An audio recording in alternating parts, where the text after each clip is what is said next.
I'm going to continue with chapter 8. Make it easy for the audience to be persuaded. I've caught an eagle out here eating with a bunch of vultures, so I'm going to read a little bit of chapter 8. There are things everyone does as a means of persuading readers and listeners. Some of them, like providing facts and logic, are not very helpful, although by philosophical standards they surely ought to be. Others, like the use of culturally loaded vocabulary items,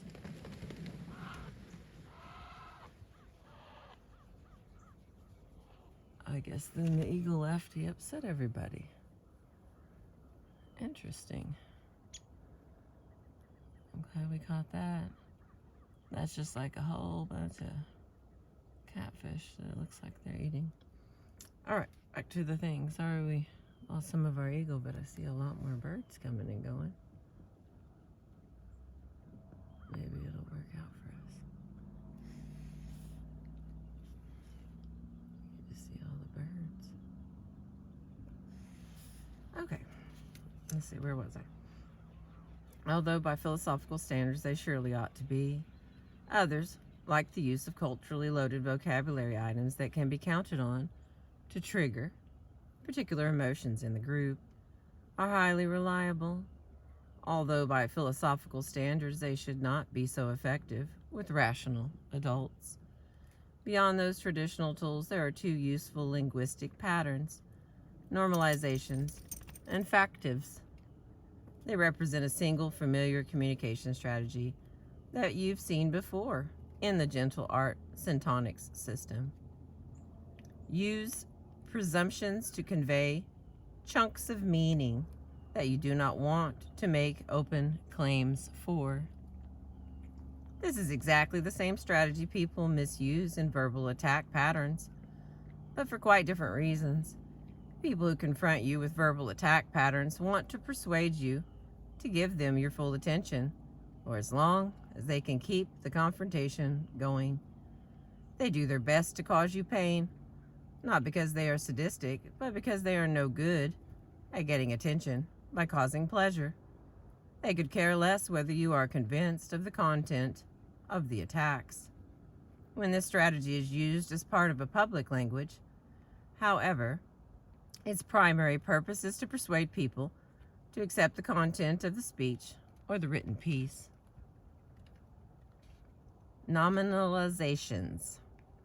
Every English verb and adjective can be turned into a noun or noun phrase, a nominal. You can do it by adding ing, to a verb or putting being in front of an adjective. For many verbs and adjectives, you can do it by adding a special nominalizing ending to the word. For example, 1. Swim becomes swimming. Swimming is good for you. 2. Sick becomes being sick. Being sick is a nuisance. 3. Resign becomes resigning or resignation. Her resigning surprised the firm, or her resignation surprised the firm. And the last one, 4. Careless becomes being careless or carelessness. Being careless is dangerous, or carelessness is dangerous. This process is, in fact, the quickest test for finding out whether a particular word is a verb, adjective, or a nominal. In English, if an item has the, this, that, these, those before it, or one of the possessive forms like his or her or Ted's, it is presupposed to exist. Thus, you can openly make the claim, I have a yacht. Or you can presuppose the existence of a yacht owned by you by saying my yacht. Similarly, you can openly make the claim, you destroyed the software. Or you can presuppose it by saying your destruction of the software. Notice the difference in strategic terms. Number 1, you destroyed the software. Claimed, and it must be supported. Number 2, your destruction of the software surprised everyone.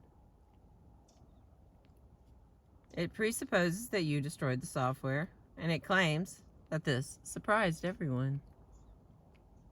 In your public language, then, write down the claims you want to make and see how many of them you can tuck into presuppositions by nominalization.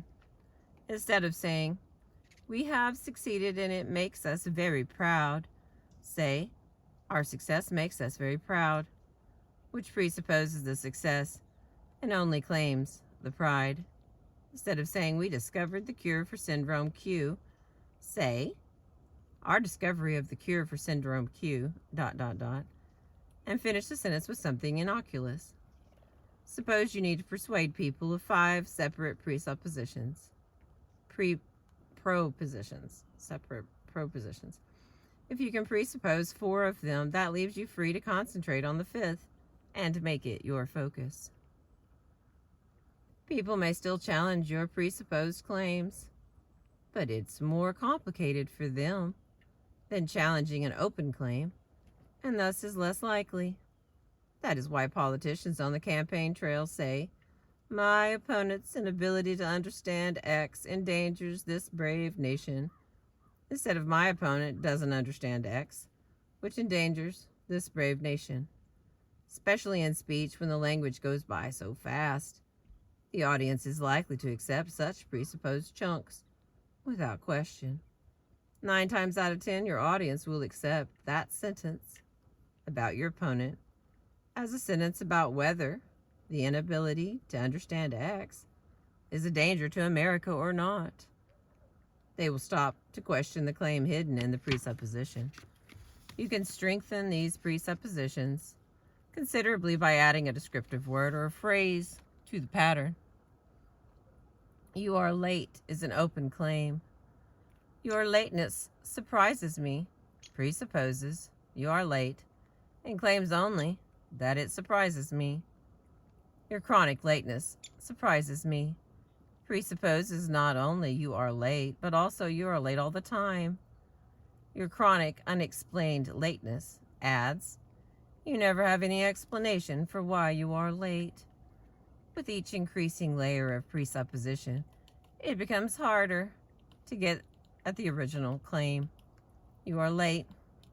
Similarly, my expensive foreign car makes the presupposition of ownership much stronger than just "my car does."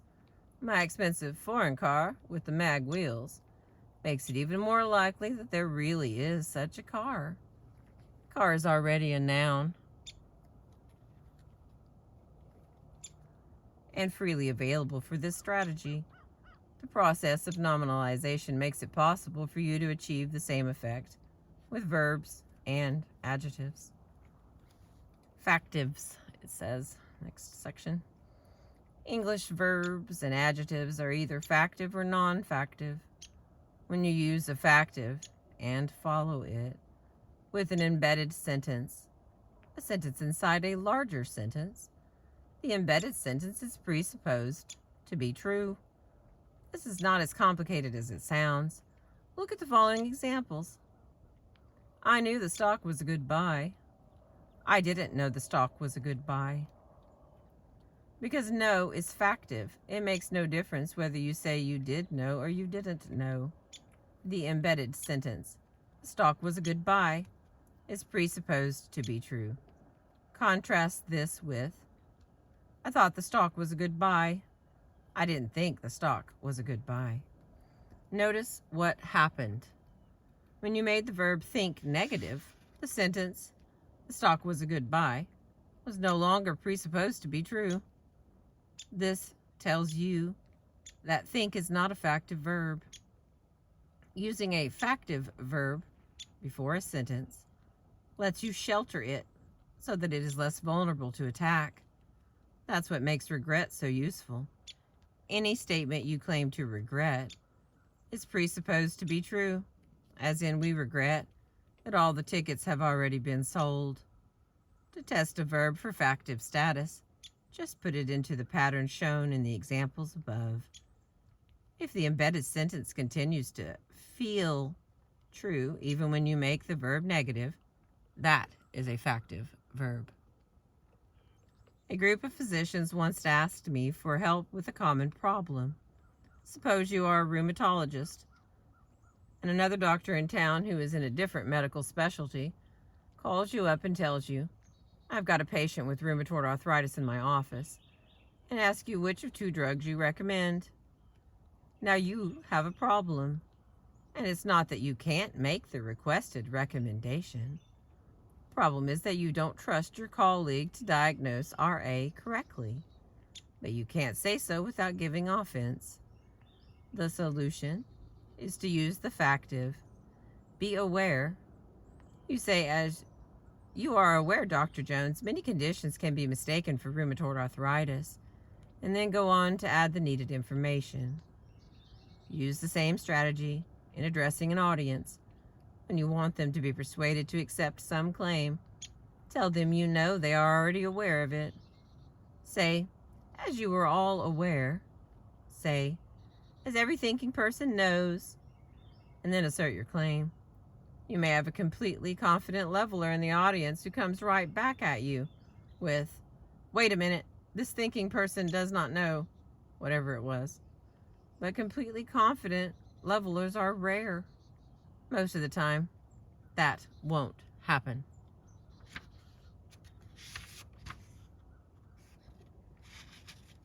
Okay, I'm going to take a break there. And the next section, chapter 8 is really long. I see that we're understanding that with how many sections it is. But the next one I'm going to put all together called Filling the 5 Celebrity Roles. And so that's what was earlier in this long 30-page chapter. And we'll put us super close to finishing off the chapter. Thank you for watching the birds and catching the eagle with me this morning. I sure appreciate you.